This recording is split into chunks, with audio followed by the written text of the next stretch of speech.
এখন urinary system কাকে বলে? বলছে the organs, tubules, muscles and nerves that work together to create, store and carry urine or the urinary system.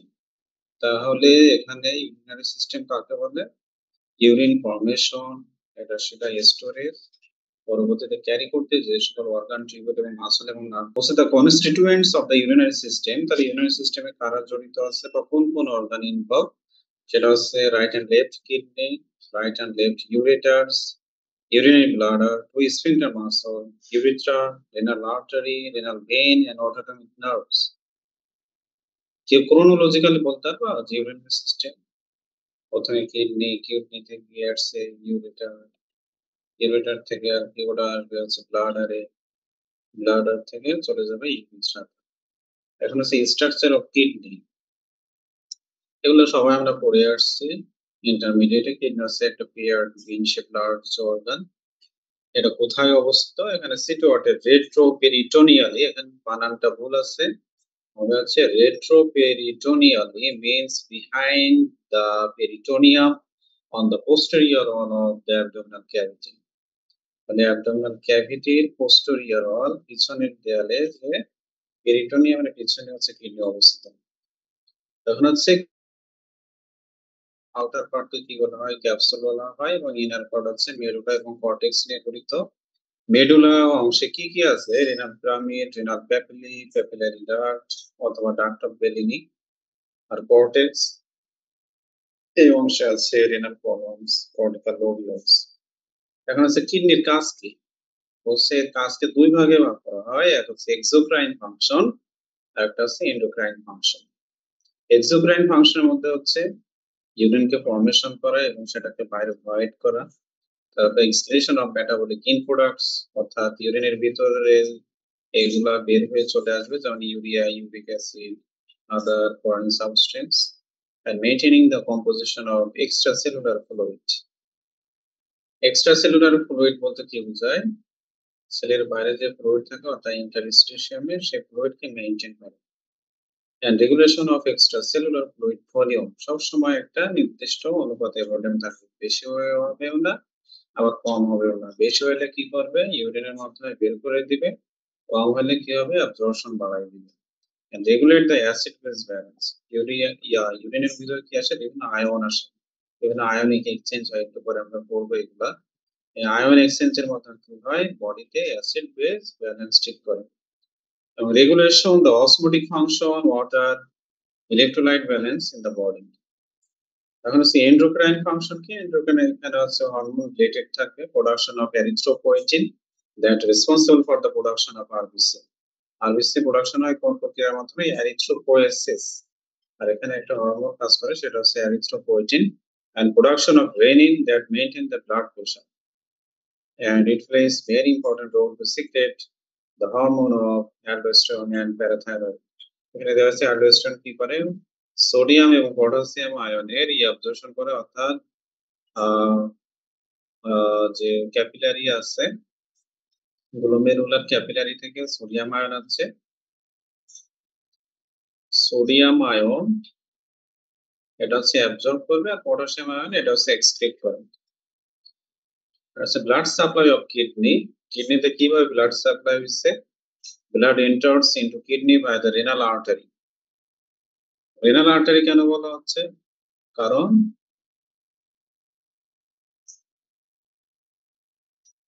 আর্টারিটা kidney থেকে প্রবাহিত হচ্ছে, এই জন্য বলা হচ্ছে renal artery, which springs directly from the aorta. কোথা থেকে শুরু হয়েছে? অ্যাওর্টা থেকে চলে গেছে ওই আর্টারিটা, এটাকে রেনাল আর্টারি বলা হচ্ছে। This artery subdivided into smaller branches. মানে আর্টারি কি হচ্ছে? আবার স্মলার ব্রাঞ্চেস হয়েছে। ইন্ডিভিজুয়াল এই ব্রাঞ্চ গুলোকে বলা হচ্ছে অ্যাফারেন্ট আর্টারি। অ্যাফারেন্ট কেন বলা হচ্ছে? এটা হচ্ছে অ্যারাইভ করছে কিডনিতে, এর জন্য তো বলা হচ্ছে afferent arteriole, which ultimately pass to is glomerulus. তাহলে অ্যাফারেন্ট আর্টারিওল কি করবে? গ্লোমেরুলাসে প্রবেশ করবে। আবার is afferent arteriole again subdivided into a typical capillary bed, which then joins to form efferent arteriole, not a veniole. কেন efferent arteriole বলতেছে? তাহলে এখানে আমরা দেখলাম যে প্রথমে অ্যাওর্টা থেকে একটা রেনাল আর্টারি আসলো, রেনাল আর্টারি এটা আবার ভাগ হয়ে কি করলো? অ্যাফারেন্ট আর্টারিওল তৈরি করলো, আবার এফারেন্ট আর্টারি আবার সাবডিভাইডেড হয়ে সেটা ক্যাপিলারিতে প্রবেশ করলো এবং একটা ক্যাপিলারি বেড তৈরি করছে এবং সেগুলা জয়েন্টলি কি তৈরি করতেছে ইফারেন্ট আর্টারিওল, এখনো ভেনিউল না বা ভেনাস না। কারণ এই ইফারেন্ট আর্টারি আবার কি করবে, এটাও আবার সাবডিভাইডেড হয়ে প্রক্সিমাল টিউবুলের দিকে চলে যাবে। So the efferent arteriole then subdivided into peritubular capillary that surround and supply the proximal tubule, the thin lobe and the distal tubule. তাহলে প্রথমে কি আসবে, ব্লাড হার্ট থেকে ব্লাডটা কোথায় আসবে, ক্যাপিলারিতে আসবে, ক্যাপিলারি বেডে পৌঁছাবে, ক্যাপিলারি বেড থেকে আবার কোথায় যাবে, যে নেফ্রনের যে প্রক্সিমাল টিউবিউল আছে, দ্য লুপ অফ হেনলি বা ডিস্টাল টিউবিউল আছে, এগুলাকে চলে যাচ্ছে। তাহলে ব্লাডটা যেহেতু ক্যাপিলারিতে এসে পৌঁছাতে চায় যে আর্টারিগুলোর মাধ্যমে, সেটাকে বলা হচ্ছে অ্যাফারেন্ট, যেহেতু এরা বেড থেকে আবার কি করতেছে, ব্লাডটা ডিস্ট্রিবিউট করে দিচ্ছে, এক্সিট করতেছে এখান থেকে কোথায়, proximal tubule, loop of Henle, distal tubule. এজন্য এটাকে বলা হচ্ছে efferent artery. This capillary then empties into a venule which join others to form the renal vein. তাহলে কি করতেছে, ক্যাপিলারি গুলো আবার কি করতেছে, একসাথে একটা ভেনিউল তৈরি করতেছে। ভেনিউলের মাধ্যমে কি করবে, carries the blood to the inferior vena CAVA, আবার ইনফেরিয়র ভেনা কাভার মধ্য দিয়ে আবার হার্টের ভিতরে চলে যাবে ডিঅক্সিজেনেটেড ব্লাড। বোঝা গেছে কিভাবে ব্লাড সাপ্লাই হইছে?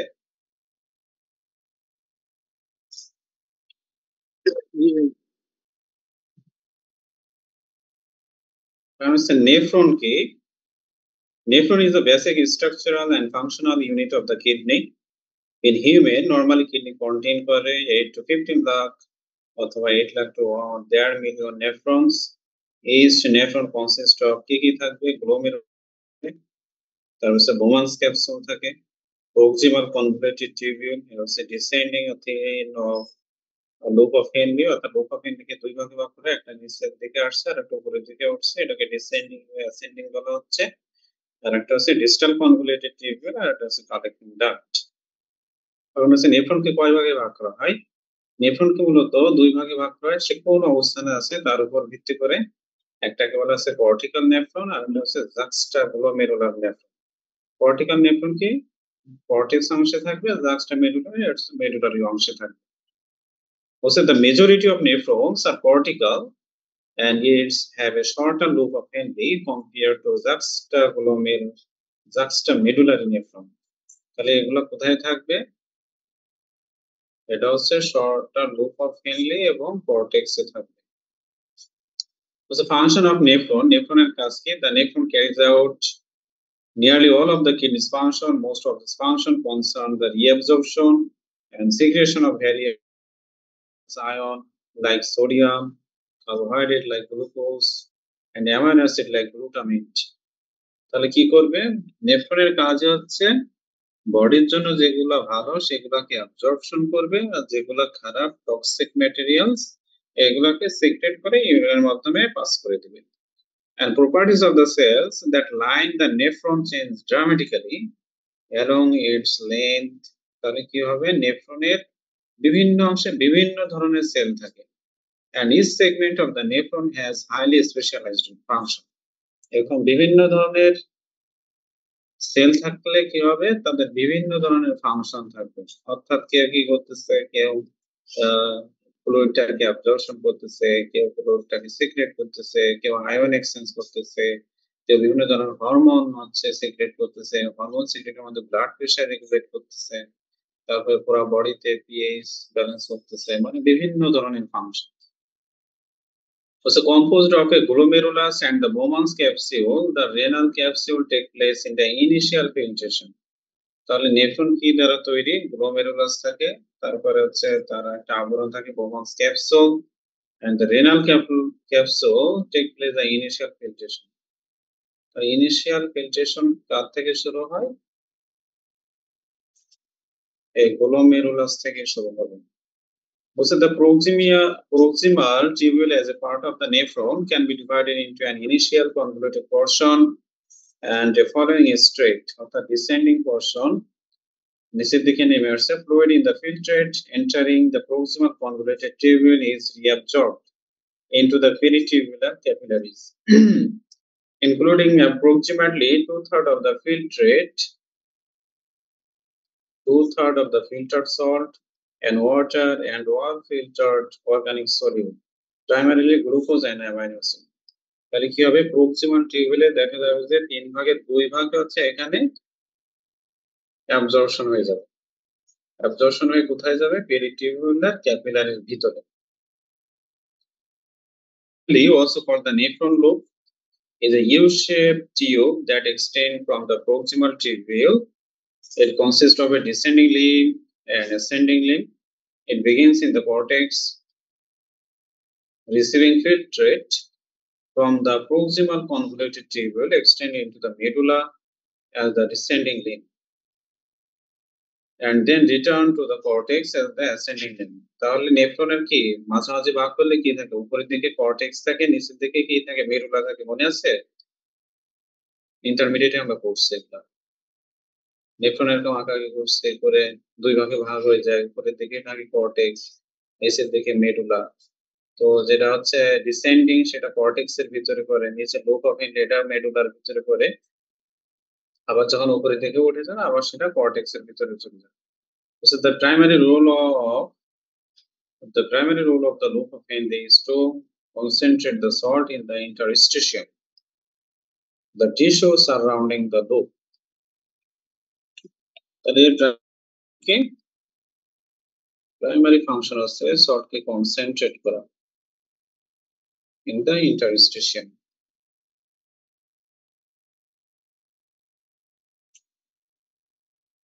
ইন্টারস্টিশিয়ামে সল্ট কিভাবে কনসেন্ট্রেট হয় বলো সল্টের ঘনত্ব কিভাবে বাড়বে আমরা দেখছি যে প্রক্সিমাল টিউবিউলে কি হয় মোস্টলি হচ্ছে ওয়াটার অ্যাবজর্পশন হয় এবং 2/3 অফ দ্য ফিল্ট্রেট আর যেটা ডিস্টাল টিউবিউল আছে এখানে হচ্ছে মোস্টলি হচ্ছে আয়নের আর কি এক্সচেঞ্জ হবে এজন্য আর কি হবে sodium ion potassium ion calcium ion এগুলো কি হবে ইন্টারস্টিশিয়াম means the space between the cells or tissue এটা হতে পারে ascending বা descending loop এখানে গিয়ে তখন ওই যে সল্টের কনসেন্ট্রেশন বেড়ে যাবে so considerable difference distinguish the descending and ascending limb of the ascending limbs of the loop of Henle.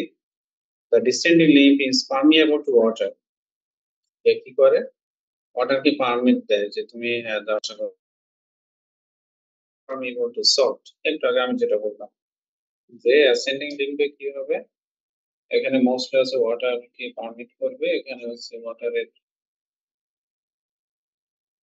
বের হবে অ্যাবজর্ব হবে আবার সিক্রেট হবে আবার thus only indirectly contribute to the concentration of the interstitium তাহলে যখন ওয়াটার অ্যাবজর্ব করবে water absorb করলে কি হবে কনসেন্ট্রেশন কি হবে কমে যাবে unlike the descending limb the ascending limb loop of Henle is impermeable to water and a critical feature of the counter current exchange mechanism employed by the loop.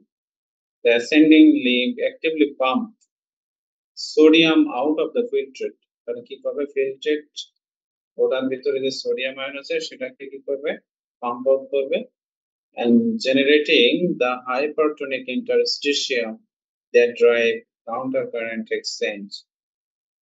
এরকম sodium ion নেবে আর ভিতরে ব্লাডের ভিতরে বা ক্যাপিলারির ভিতরে যে পটাশিয়াম আয়ন আছে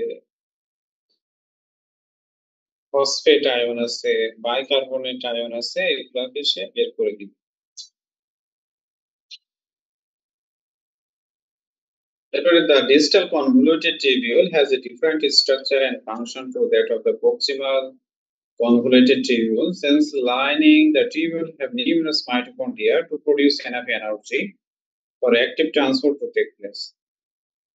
তাহলে ডিস্টাল কনভলিউটেড টিউবুলে কি আছে বিভিন্ন ধরনের সেলস আছে সেলে আবার মাইটোকন্ড্রিয়া থাকে এদের কাজ হচ্ছে এটিপি তৈরি করা এটিপি কেন লাগবে কারণ এখানে অ্যাক্টিভ ট্রান্সপোর্ট হবে অ্যাক্টিভ ট্রান্সপোর্ট করতে কি লাগে এটিপির প্রয়োজন হয় much of the ion transport taking place in the distal convoluted tubule is regulated by the endocrine system so in the presence of parathyroid hormone the distal convoluted tubule reabsorb more calcium and excrete more phosphate. অর্থাৎ parathyroid হরমোনের উপস্থিতি কি করবে, distal convoluted tubule calcium আয়নকে absorb করবে এবং কি ছেড়ে দেবে, ফসফেট ছেড়ে দেবে। Also when aldosterone is present, more sodium is reabsorbed and more potassium excreted. তাহলে অ্যালডোস্টেরন উপস্থিতি কি হচ্ছে, সোডিয়াম আয়ন অ্যাবজর্ব হবে এবং পটাশিয়াম আয়নকে সে ছেড়ে দিবে।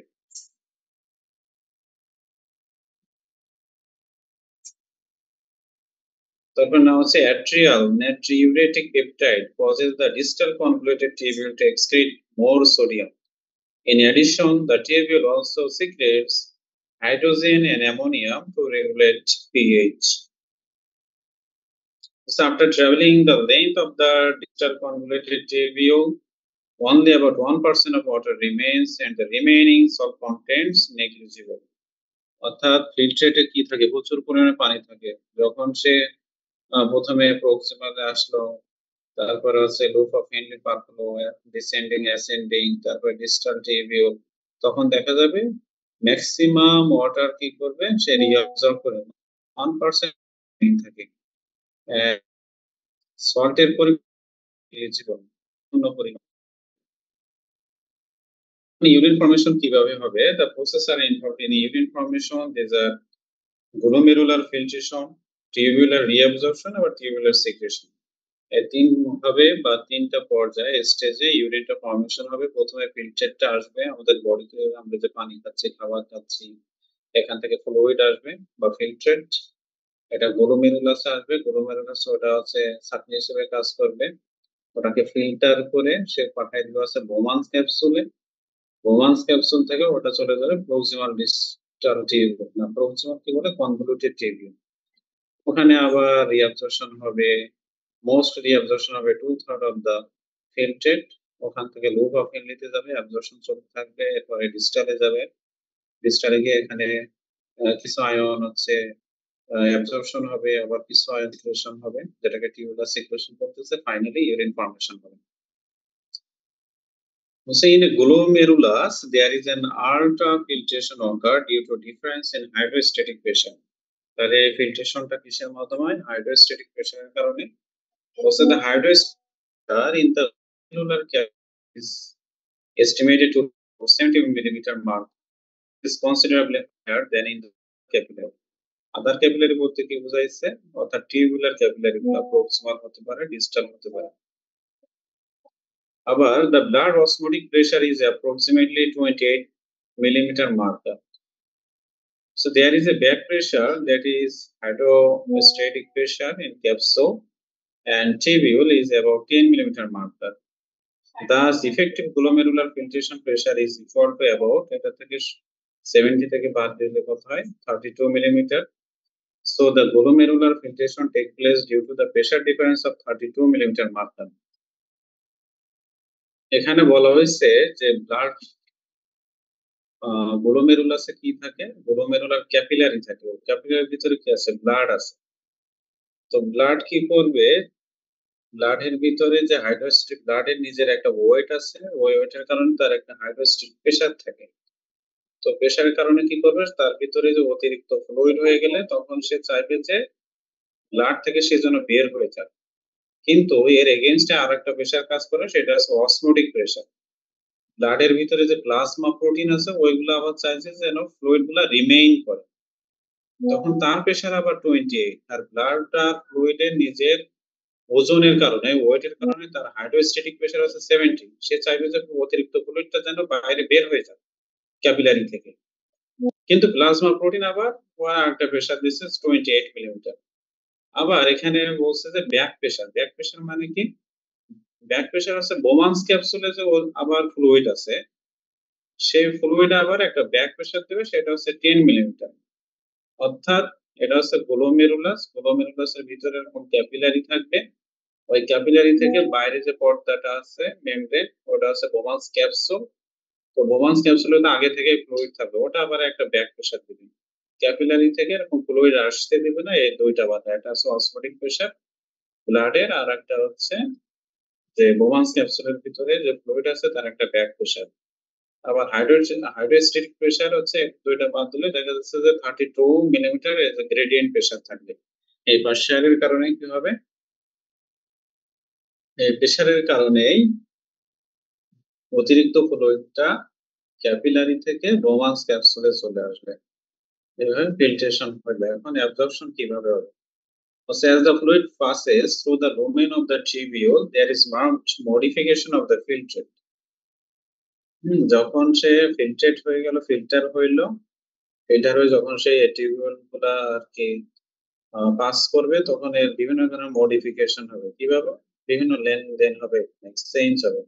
So in man, approximately 125 ml of filtrate are formed per minute by both kidneys.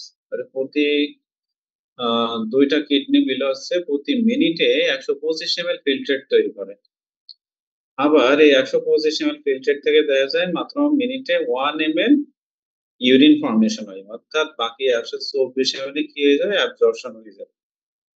So the major part of the glomerular filtrate must be reabsorbed. The hydrostatic pressure in the capillary that surround the tubules are much lower than that is in the glomerular capillary. তাহলে hydrostatic pressure সবথেকে বেশি থাকে কোথায়? এই glomerular ক্যাপিলারিতে। কিন্তু তখন সে টিউবিউলের নিচে চলে আসে, বা টিউবিউলের যে ক্যাপিলারি গুলো আছে সেটা হতে পারে প্রক্সিমাল টিউবিউল ক্যাপিলারি বা ডিস্টাল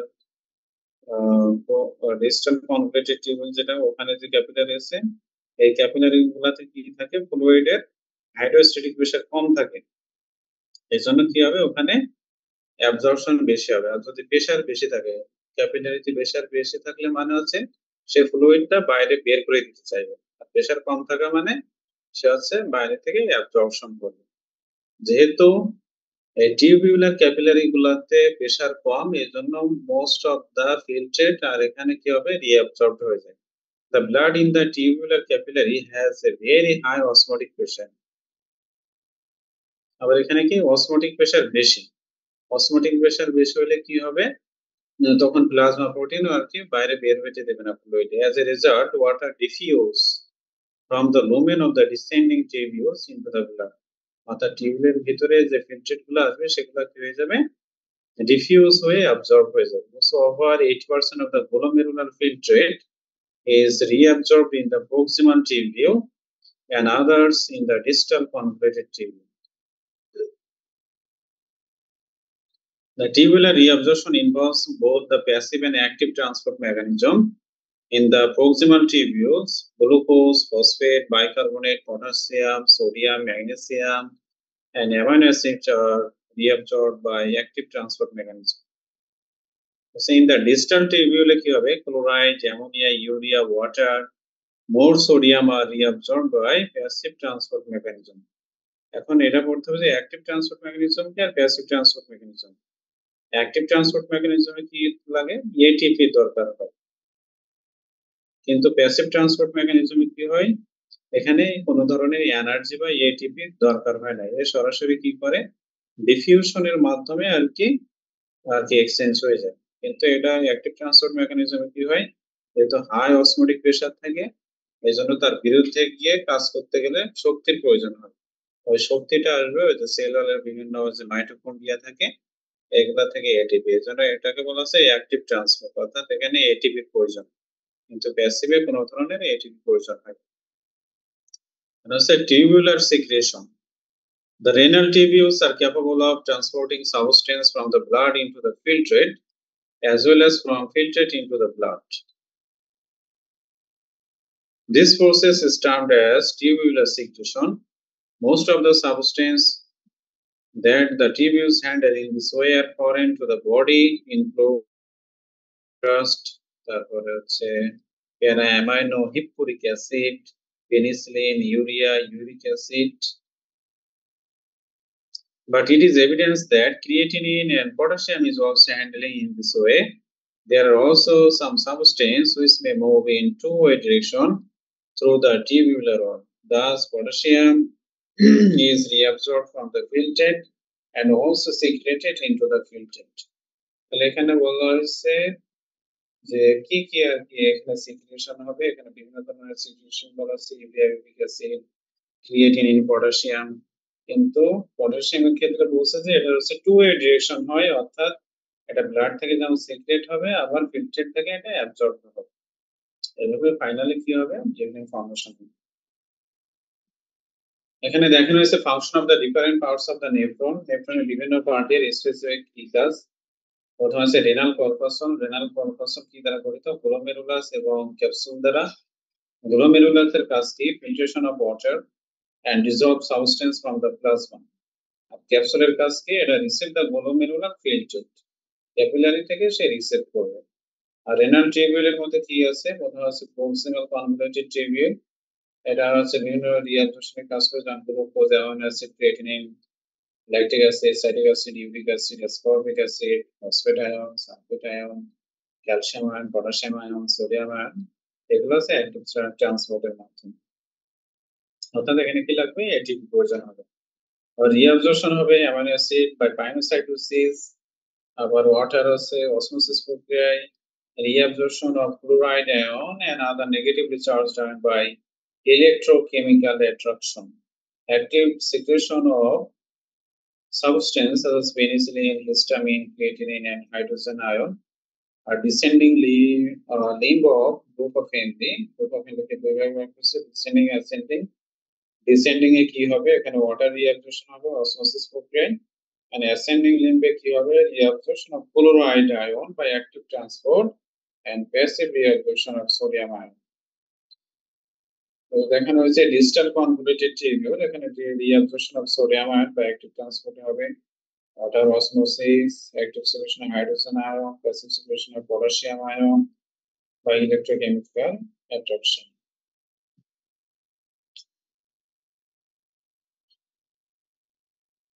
মানে ফাংশন অফ দ্য নেফ্রন, নেফ্রনের কাজকে কি করে? Remove waste substance from the body, regulate করবে ওয়াটার এবং electrolyte concentration within the body. আর excess water, waste, excess electrolyte সবগুলো মিলে কি হবে? The end product of the urinary system urine, then এটা excreted হবে ও outside of the body. এখানে আবার দেখানো হয়েছে ইন ইউরিন ফর্মেশন। আগের কথায় আর কি সংক্ষেপে লিখছে, the function of the nephron include removing waste substance from the blood and regulating water and electrolyte concentration within the body fluid. The end product of this function is to the outside of the body and containing waste, excess water, and excess electrolyte. Urine formation involves the following process. এগুলো আগে হয়ে গেছে, তো একটু পড়ার দরকার নেই। এখন হচ্ছে ইউরিন কি দ্বারা গঠিত? ইউরিন হচ্ছে mostly water 95% and 5% is solid. সলিডের ভিতরে কি আছে? নাইট্রোজেনাস ওয়েস্ট আছে এবং সল্ট আছে। নাইট্রোজেনাস ওয়েস্ট কি কি আছে? ইউরিয়া, ক্রিয়েটিনিন এবং ইউরিক অ্যাসিড।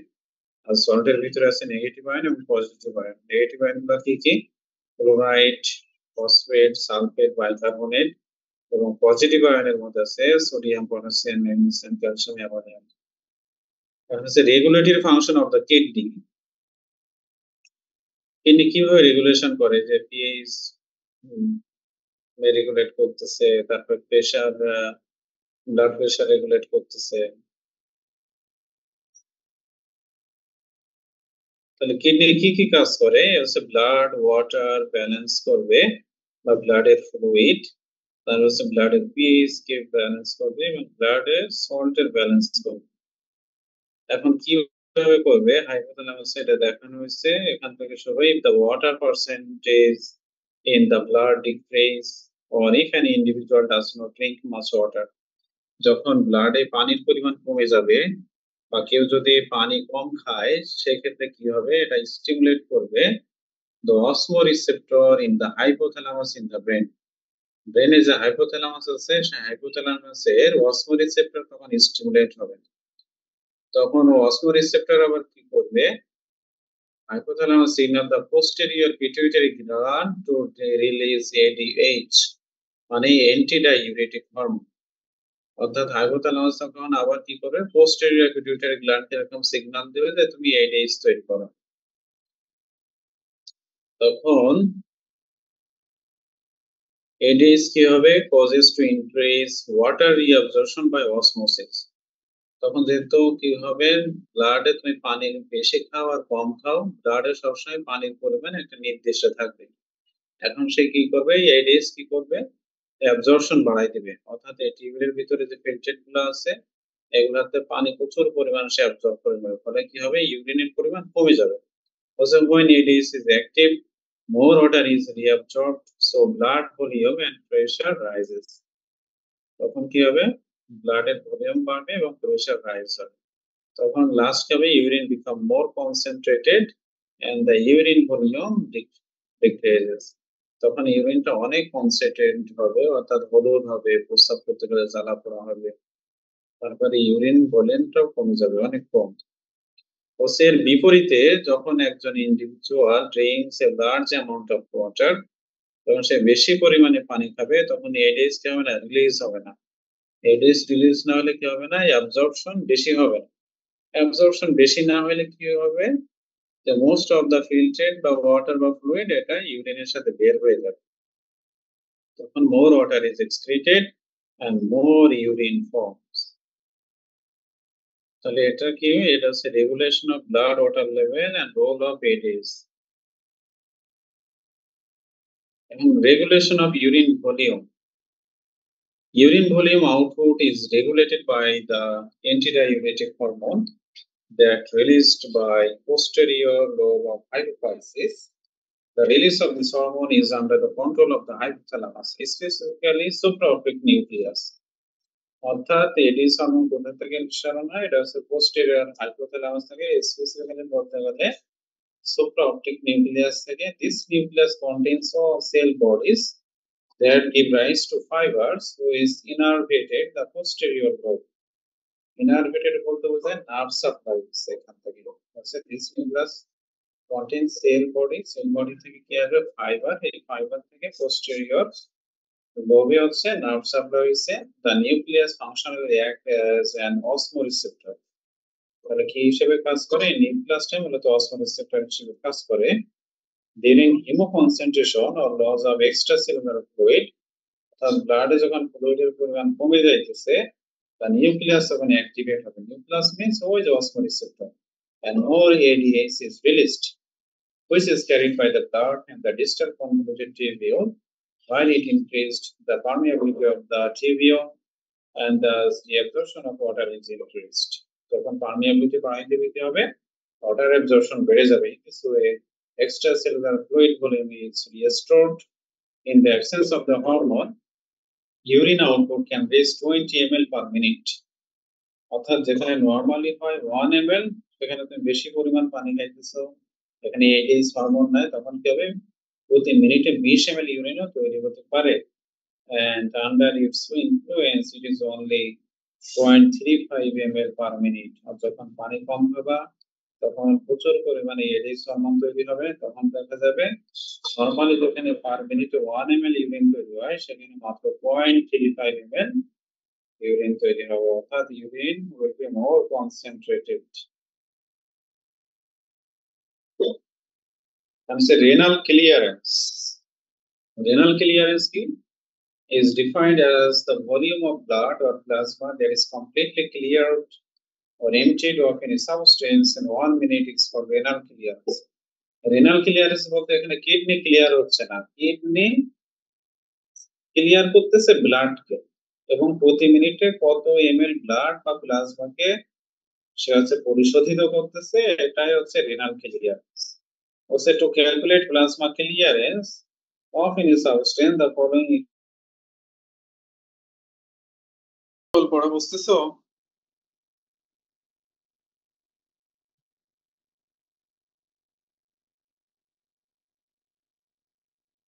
একটু একটু বুঝতেছো?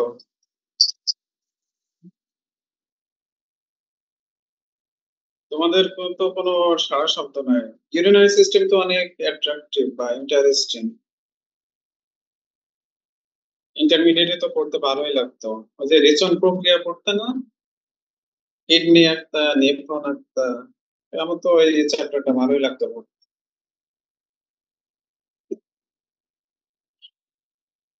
তোমাদের সবার হোমওয়ার্ক হচ্ছে যে কিডনি এবং নেফ্রন আঁকাআঁকি করবা, তাহলে এই চ্যাপ্টার ভালো বুঝবা।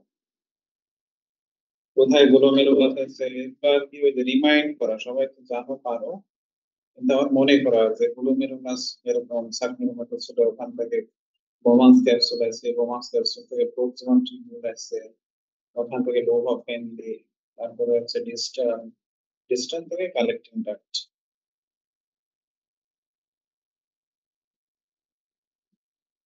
এটা পরীক্ষায় থাকবে কিন্তু নেফ্রন এবং কিডনি আঁকতে হবে, একে ড্রয়িং করতে হবে।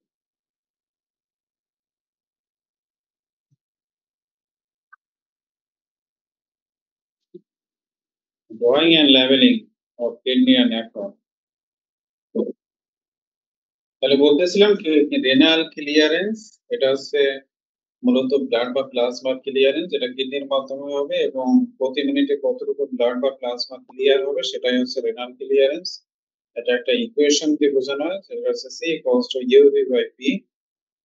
এখানে সি বলতে বোঝাচ্ছে প্লাজমা ক্লিয়ারেন্স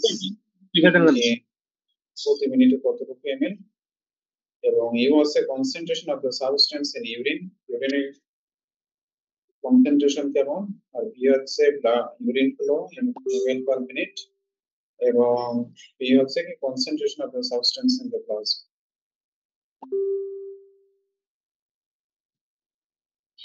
এখন করবো হচ্ছে জাক্সটাগ্লোমেরুলার অ্যাপারেটাস।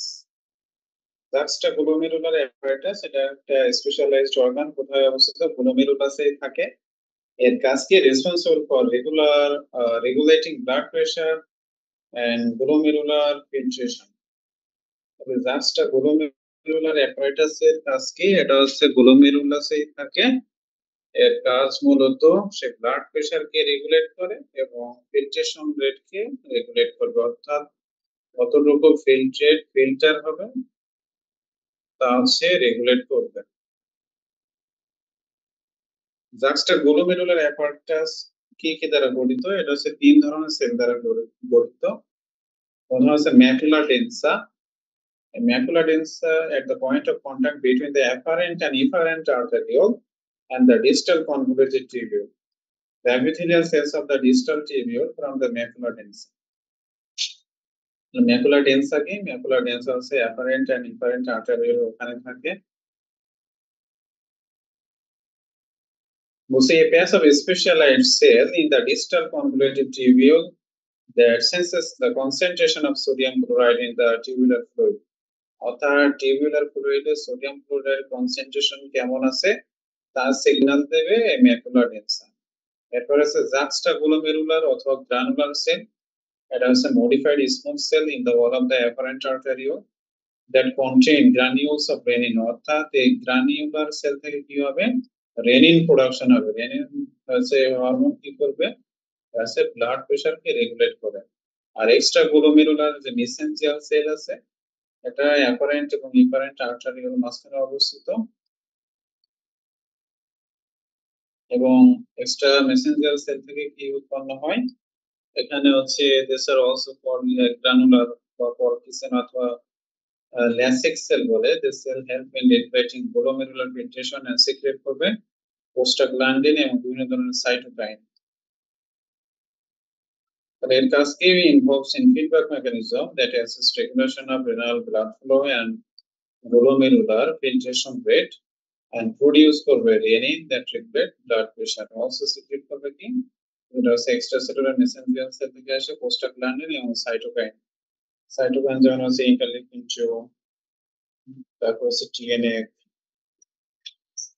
টিএনএফ হচ্ছে টিউমার নেক্রোসিস ফ্যাক্টর।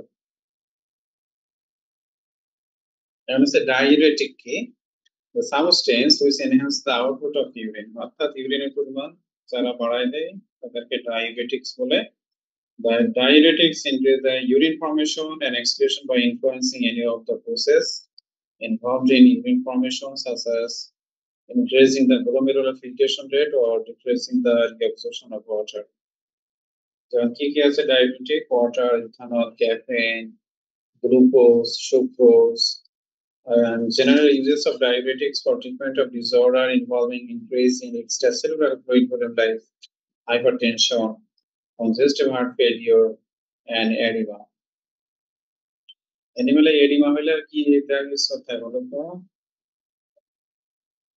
এখন এই যে এলএসডি বলে দেখা যায় বিভিন্ন জয়েন্ট হয়ে যায়, পানি জমে, তখন কোন ধরনের ওষুধ ড্রাগ ইউজ করতে হয়?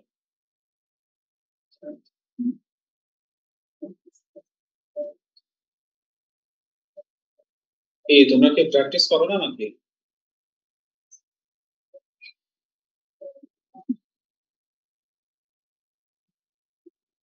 করে কেউ প্র্যাকটিস বাড়িতে গিয়ে? সিয়াম, সিয়াম আছে নাকি?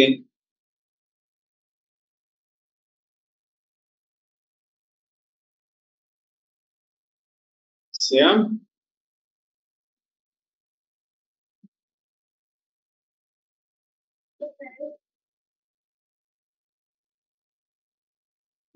এই সিয়ামের কি মন খারাপ? আসসালামু আলাইকুম ভাই। ভাই ওর নোটের সমস্যা ভাই, নেট। নাকি ক্লাসে জয়েন দিয়ে ঘুরে বেড়াচ্ছে? বুঝি না তো। আইডি কত, 37? 33 ভাই।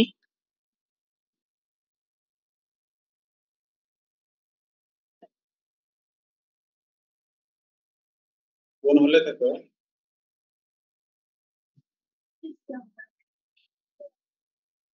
এডি মাহবিলে ব্যবহার করতেছে প্রোজামাইড, নাম শুনছো? প্রোজামাইড এই ওষুধ। এই প্রোজামাইড কি করে? ওই যে তোমার ক্রোমিনাল ফিল্ট্রেশন রেট বাড়ায়। এখন আছে adverse effect of diabetics, dehydration করবে। অতিরিক্ত পানি যদি বা ফ্লুইড যদি ব্লাড থেকে বের হয়ে আসে সেক্ষেত্রে ডিহাইড্রেশন হতে পারে। ইলেকট্রোলাইট ইমব্যালেন্স হবে কিভাবে? যদি অতিরিক্ত আয়ন গুলো বের হয়ে চলে আসে। Potassium deficiency, headache, dizziness, renal damage and cardiac arrhythmia.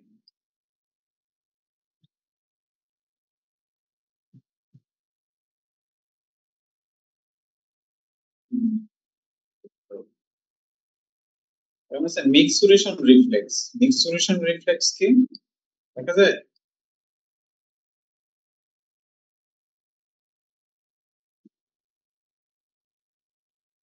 Mixuration is the physiological term for emptying of the urinary bladder.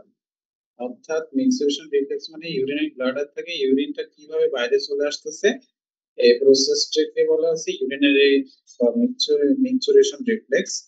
এখানে প্রথমে কি হবে? ফিলিং অফ ইউরিনারি ব্লাডার, যখন ইউরিনারি ব্লাডার পরিপূর্ণ হয়ে যাবে তখন স্টিমুলেশন অফ স্ট্রেস রিসেপ্টর, তখন স্ট্রেস রিসেপ্টরকে স্টিমুলেট করবে। অ্যাপারেন্ট ইম্পালস পাস ভায়া পেলভিক নার্ভ, পেলভিক নার্ভের মাধ্যমে অ্যাপারেন্ট ইম্পালস যাবে কোথায় যাবে? Central nervous system. এবং কোন জায়গার স্পাইনাল কর্ড? এটা হচ্ছে স্যাক্রাল সেগমেন্ট অফ স্পাইনাল কর্ডের মাধ্যমে। তখন সেন্ট্রাল নার্ভাস সিস্টেম সে হচ্ছে সিগন্যাল দেবে, এটাকে বলা হচ্ছে ইনফারেন্ট ইম্পালস। এটা পেলভিক নার্ভে চলে যাবে। তখন কি হবে? Contraction of detrusor muscle and relaxation of internal sphincter. এই ডিট্রোসাল মাসল কোথায় থাকে? এটা হচ্ছে ইউরিনারি ব্লাডারে থাকে। এই মাসল কি হয়ে যাবে? মাসল যদি কন্ট্রাকশন হয় তখন আর কি ইউরিনটা বাইরে বের হবে। আর নরমালি যখন ব্লাডার হচ্ছে খালি থাকে ডিট্রোসাল মাসলটা রিল্যাক্স থাকে। রিল্যাক্স থাকলে কি হবে? এটা হচ্ছে ইউরিন আর কি এখানে এন্ট্রি করবে। হচ্ছে flow of urine into urethra, যখন ডিট্রোসাল মাসল কন্ট্রাকশন হলো, চাপ দিতেছে এন্ড রিল্যাক্সেশন অফ হচ্ছে রিল্যাক্স হয়ে যাইতেছে, তখন ইউরিনটা ইউরেথ্রা চলে আসছে। এন্ড স্টিমুলেশন অফ এখানে স্ট্রেস হয়েছে অর্থাৎ স্ট্রেস রিসেপ্টর, আবার স্ট্রেস রিসেপ্টরকে স্টিমুলেট করবে। সে afferent impulse pass by pelvic nerve, আবার হচ্ছে সিএনএস আবার ইম্পালস দেওয়া হবে। Inhibition of pudendal nerve, pudendal নার্ভকে যখন ইনহিবিট করবে তখন রিল্যাক্সেশন অফ এক্সটার্নাল স্ফিংক্টার। ইউরিথ্রার এখানে যেটা আবার একটা স্ফিংক্টার আছে এটা হচ্ছে এক্সটার্নাল, যখন সিএনএস এটা সিগন্যাল দিবে খুলে যাবে, খুলে গেলে কি হবে? ইউরিন বাইরে চলে আসবে। এটা হচ্ছে পরীক্ষায় থাকবে। মিক্সুরেশন রিফ্লেক্স কিভাবে? প্রথমে ব্লাডার হবে, ওখানে স্ট্রেস রিসেপ্টরকে স্টিমুলেট করবে, তারপর আছে সেন্ট্রাল নার্ভাস সিস্টেমকে সিগন্যাল দিবে। সেন্ট্রাল নার্ভাস সিস্টেম তখন ডিট্রোসাল মাসলকে বলবে যে তুমি কন্ট্রাক্ট করো এবং ইন্টারনাল স্ফিংক্টার সেটাকে রিল্যাক্স করে দিবে। দিলে ইউরিনটা চলে আসবে ইউরিথ্রাতে। ইউরিথ্রাতে আসলে আবার স্ট্রেস রিসেপ্টরকে স্টিমুলেট করবে, তারপর পোডেন্টাল নার্ভকে যখন আবার সিএনএস ইনহিবিট করবে হইলে বাইরের যে স্ফিংটার আছে বা এক্সটার্নাল স্ফিংটার সেটা খুলে যাবে বা রিল্যাক্স হয়ে যাবে, এরপর হচ্ছে ইউরিন বাইরে চলে আসবে। বুঝা গেছে?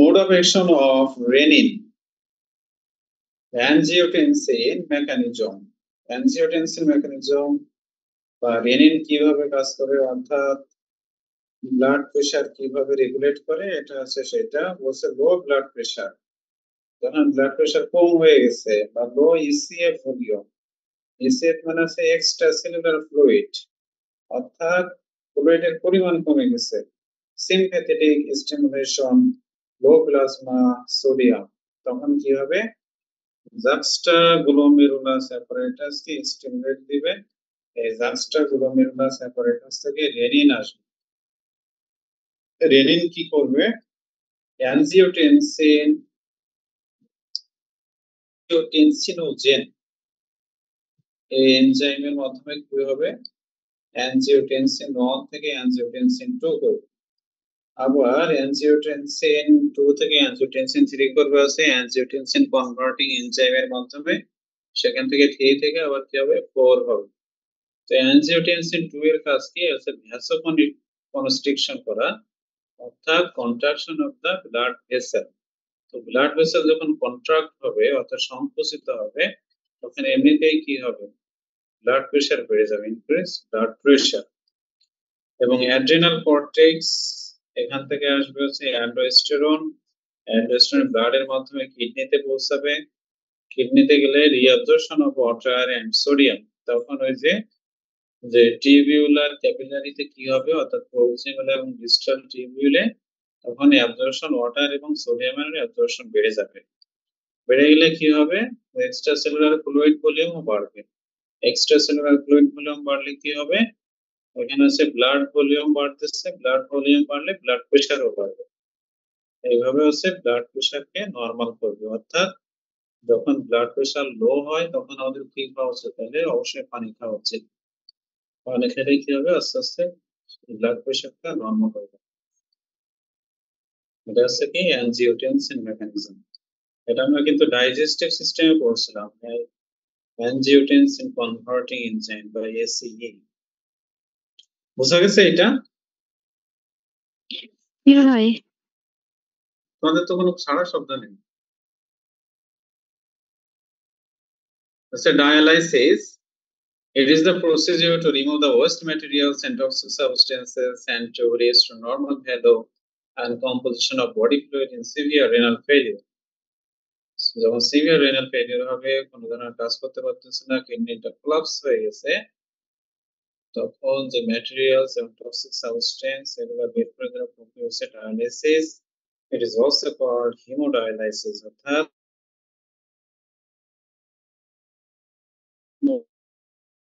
রেনাল ডিসঅর্ডার গুলো কি কি হতে পারে, রেনাল ফেলিওর হবে, refers to failure of excretory function of kidney which is characterized by decrease of GFR, GFR মানে কি glomerular filtration rate, polyuria কি a large increase in urine volume output than normal, অর্থাৎ normal থেকে যখন প্রচুর পরিমাণে প্রস্রাব হবে তখন সেটা হচ্ছে পলিউরিয়া।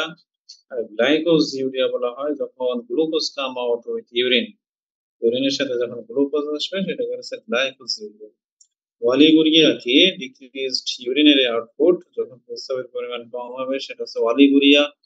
অ্যানিউরিয়া কি মানে অ্যাবসেন্ট বা সিজেশন অফ ইউরিন ফর্মেশন, কোনো ধরনের ইউরিন ফর্মেশন হচ্ছে না, প্রোটিন ইউরিয়া নাম থেকে বোঝা যাচ্ছে প্রোটিন আসবে ইউরিনে। হিমাচুরিয়া, হিম মানে হচ্ছে ব্লাড, তাহলে যে প্রথমে থাকবে তাকে প্রথমে বলতে হবে হিম ইন, ইউরিয়া মানে হচ্ছে ইউরিন, তাহলে ব্লাড ইন ইউরিন, যখন ইউরিন তখন সেটাকে হিমাচুরিয়া বলা হবে। আর ইউরিমিয়াকে ইউরি মানে ইউরিন আর মিয়া মানে হচ্ছে ব্লাড, তাহলে ইউরিন ইন ব্লাড, এটা হচ্ছে ইউরিমিয়া। এটা কিন্তু অনেক সময় ভাইবাতে ধরে সবাই ভুলায় ফেলায় এই হিমাচুরিয়া কি আর ইউরিমিয়া কি। হিমাচুরিয়া হচ্ছে কি ব্লাড ইন ইউরিন, অর্থাৎ ইউরিনের সাথে ইউরিনের পরিমাণ এখানে অনেক বেশি, 1-2 ফোঁটা রক্ত আসতেছে, এই কারণে ইউরিনের কালার চেঞ্জ হয়ে গেছে বা ব্লাডি ইউরিন হচ্ছে। আর ইউরিমিয়া কি, এখানে হচ্ছে ইউরিন হচ্ছে প্রচুর পরিমাণে, ইউরিনের সাথে 1-2 ফোঁটা ব্লাড আসতেছে, ইউরিমিয়া। একটা হচ্ছে ইউরিন ইন ব্লাড আর একটা হচ্ছে ব্লাড ইন ইউরিন।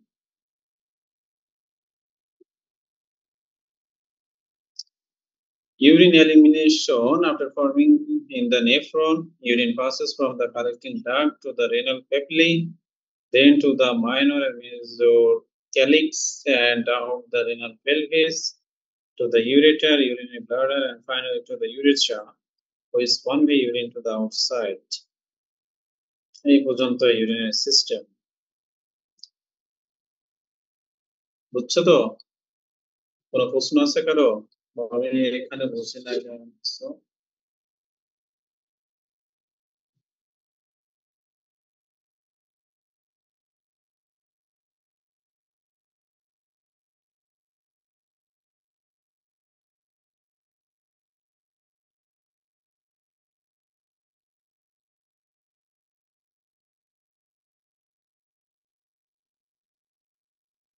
আইডি 29। জি ভাই। ব্লাডের ভিতরে এরকম ইউরিনেট প্রেজেন্ট পাওয়া গেছে, ওই টার্মকে কি বলা হবে?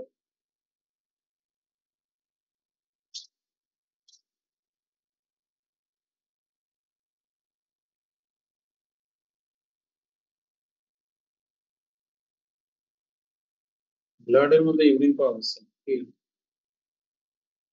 কি বলতে হবে?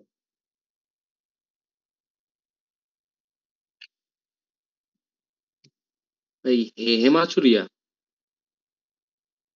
হেমাচুরিয়া উল্টায় গেল না? হেমাচুরিয়া, এই হেম ব্লাড ইন ইউরিন, ঠিক আছে। আর ইউরিমিয়া কাকে বলে?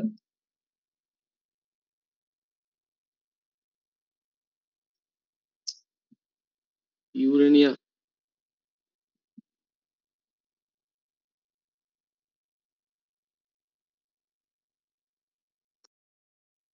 ব্লাডে ইউরিন, এটা হচ্ছে ইউরিমিয়া। আর হেমাচুরিয়া কি?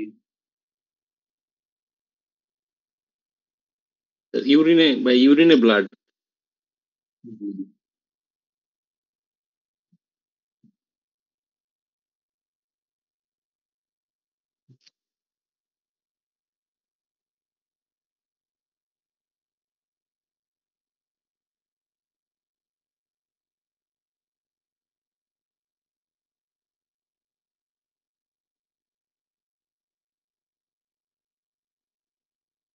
নাসিম আছে, নাসিম।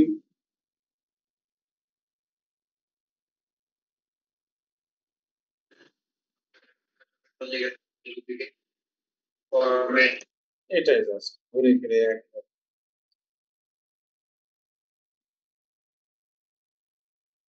এটা হচ্ছে অ্যান্টিডাইউরেটিক হরমোন। রাফিউল। আসসালামু আলাইকুম ভাই। আসসালাম। রাফিউল বলো, এডিমা হলে কোন ধরনের ড্রাগ ইউজ করতে হয়?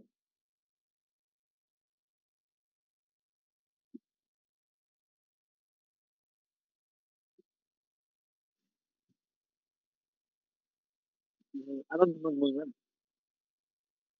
এডিমা হলে কোন ধরনের ড্রাগ ইউজ করতে হয়?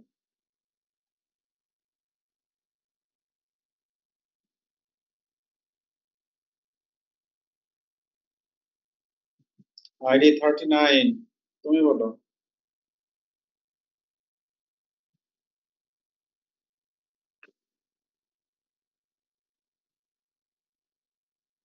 আসসালামু আলাইকুম ভাই। ওয়ালাইকুম আসসালাম। বলো, এডিমা হয়েছে কোন ধরনের ড্রাগ ইউজ করবে? বন্ধু হুম ভাই কোন ধরনের কোন ধরনের মেডিসিন তুমি চয়েস করবে?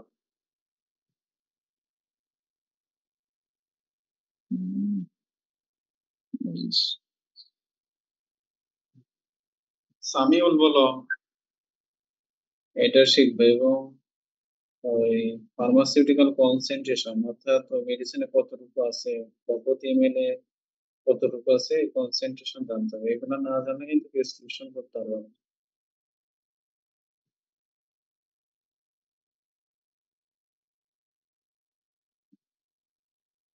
বলতো হেমাচুরিয়া হয় কোন রোগের ক্ষেত্রে? অর্থাৎ ইউরিনের সাথে ব্লাড আসে, হেমাচুরিয়া।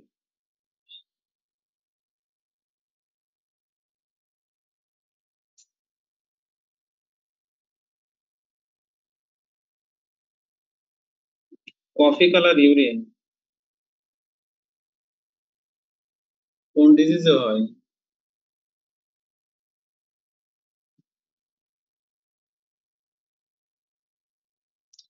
কিডনিতে পাথর হইলে ওটা তো ইউরোলিথিয়াসিস। আমি বলছি ব্লাড আসে ইউরিনে, প্রস্রাব করতেছে, দেখা যায় যে কফি কালার ইউরিন, মিষ্টি মিষ্টি ঘ্রাণ বের হয়। কোন রোগের ক্ষেত্রে? তোমরা মেডিসিন পড়নি এখনো? ও 3-1 গিয়ে তাহলে মেডিসিন পড়ি। মিয়া প্যাথোজেন চলে যায় তখন কি হয় বলতো? ওটার নাম কি?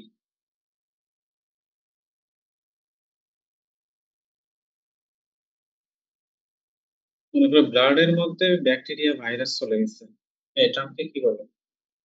সেপ্রিমিয়া। সেপ্টিসেমিয়া। সেপ্টিসেমিয়া, ইউরিমিয়া, এগুলা থেকে বুঝবা যে মিয়া মানে কি, ব্লাডের মধ্যে এটার উপস্থিতি আছে। আর হেমাচুরিয়া কি? হেমাচুরিয়া আছে ইউরিনের সাথে ব্লাড আসতেছে। এটা কিন্তু খুবই কনফিউজিং।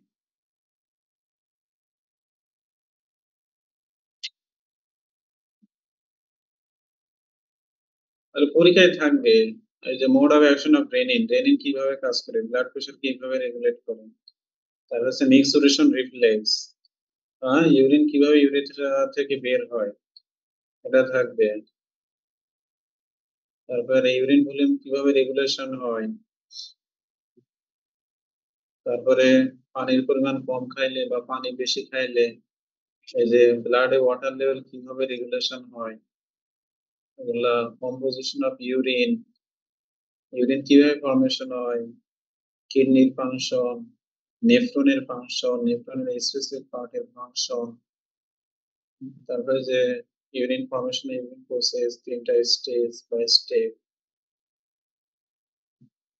এটা ফাংশন অফ নেফ্রন।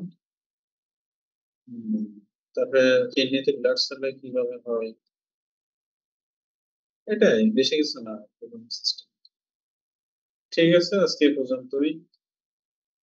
নেক্সট ক্লাসে আমরা নতুন কোনো সিস্টেম করব। সময় আছে আজকে উপস্থিত? 27 আছে, তোমরা 29 জন না? জি ভাই।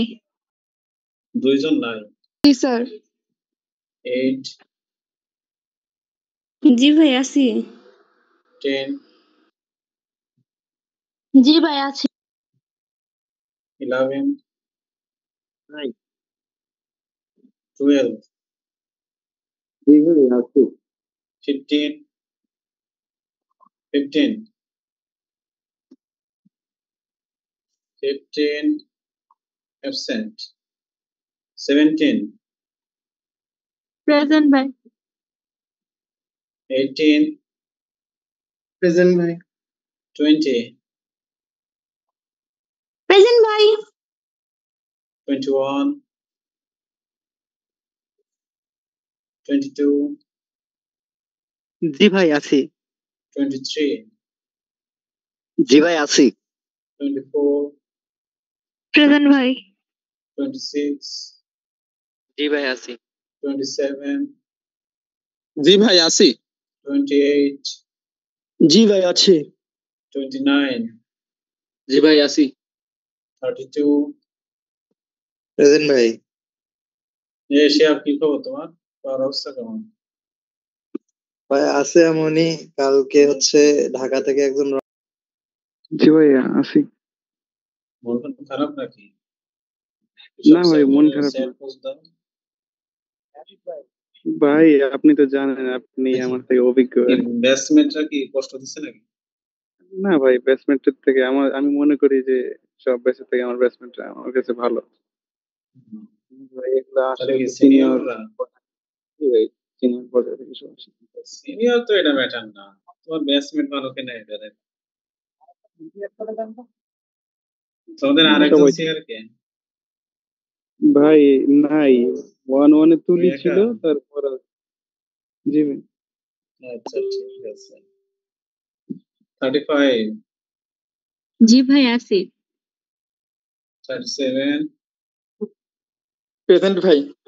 38, ইয়েস স্যার। 39, জি ভাই। 42, ইয়েস স্যার। 43,